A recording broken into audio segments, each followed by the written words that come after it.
just want to take you back to Saturday morning when you first heard what Hamas had done. What went through your head? Regret that the international community has not heeded our warnings for all these years. Regret that this was allowed to fester for decades.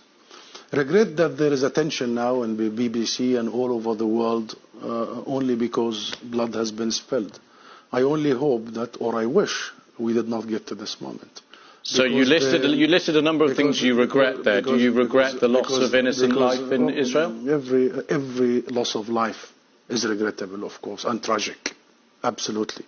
The question is, how do we stop this? How do we provide an alternative path? How do we learn the lessons and the mistakes of the past?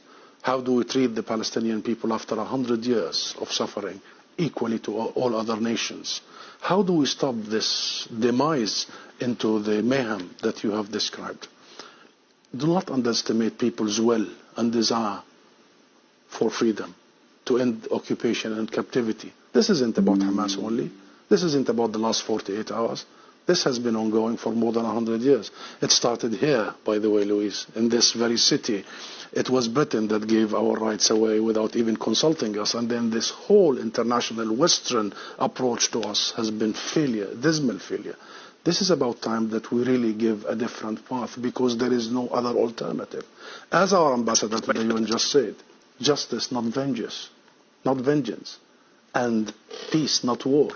And we, the Palestine National Movement, we, the PLO, have given that alternative avenue 30 years ago. We have recognized Israel. We have committed to negotiations and nonviolence. We have committed to international law and resolutions.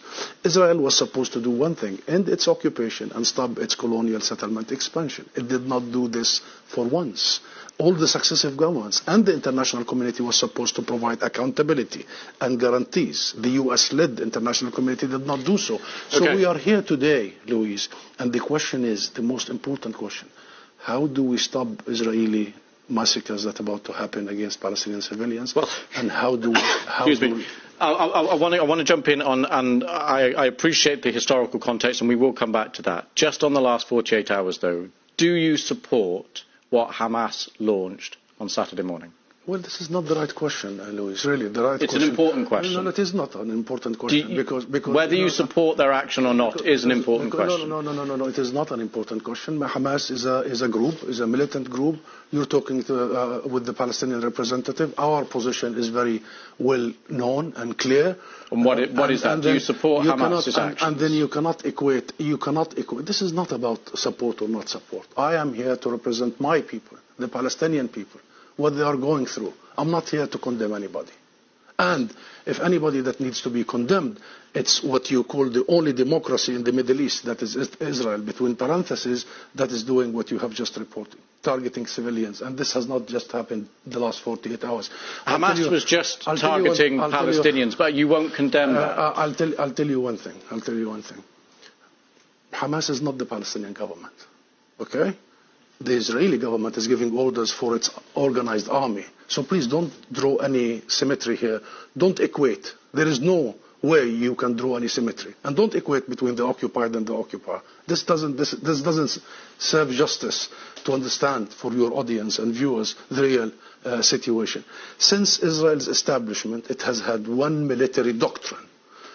When it fights, it goes and fights civilians, kill civilians, so they pressure the fighters. Since 1948, and go back to the record, and this has been repeated in Gaza and will continue to be repeated. So the conversation is not a blame game. I am not in the business of blaming the victim here.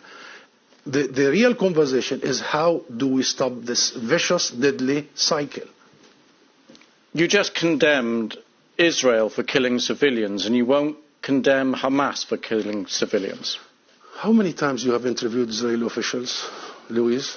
Hundreds of times. Hundreds of times. How many times Israel have committed war crimes right live on your own cameras? Do you start by asking them to condemn themselves? Have you? You don't. You don't. No, I'll answer that question. You don't. You know why I refuse to answer this question? Because I refuse the premise of it. Because at the very heart of it is misrepresentation of the whole thing. Because it's the Palestinians that are always expected to condemn themselves. I mean, come on. This is a political conflict. We have been denied our rights for a long time. So this is the wrong starting point. The right starting point is to focus on the root causes, is to try and get out of this extreme dark tunnel, as opposed to this business by BBC and the mainstream media for 75 years. You bring us here whenever there are Israelis who are killed. Did you bring me here when many Palestinians in the West Bank, more than 200 over the last few months? Do you invite me when there is such Israeli provocations in Jerusalem and elsewhere? Because what Israelis have seen, which we started by saying tragic, the last 48 hours, the Palestinians see every day for the last 50 years.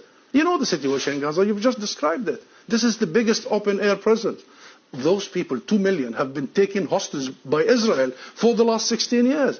So I'm saying this just to say, Louise, perhaps this is about time we abandon this rhetoric, very dangerous, this framework, and we start giving people the real ugly truth sometimes. What is the solution in your eyes?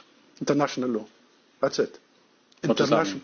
The equal application of international resolutions and law and legitimacy, as you did in Ukraine.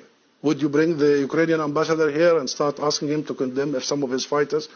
We need to fully and equally apply the rules that were created by the League of Nations after the horrors of the Second World War. We need to make sure that Israel is not the exception. It has been for the last 75 years. We need to make sure that nobody is above the law. Britain is renowned, Louise, for the rule of law. I think that's the solution. Israel is an occupying force. It is responsible to provide protection for the people under its occupation. And should they commit crimes and crimes against humanity in the coming hours and weeks, it must be held accountable by the international community and the international judicial system. Mr. Samzamlot, thank you very much for coming on the programme. Thank you.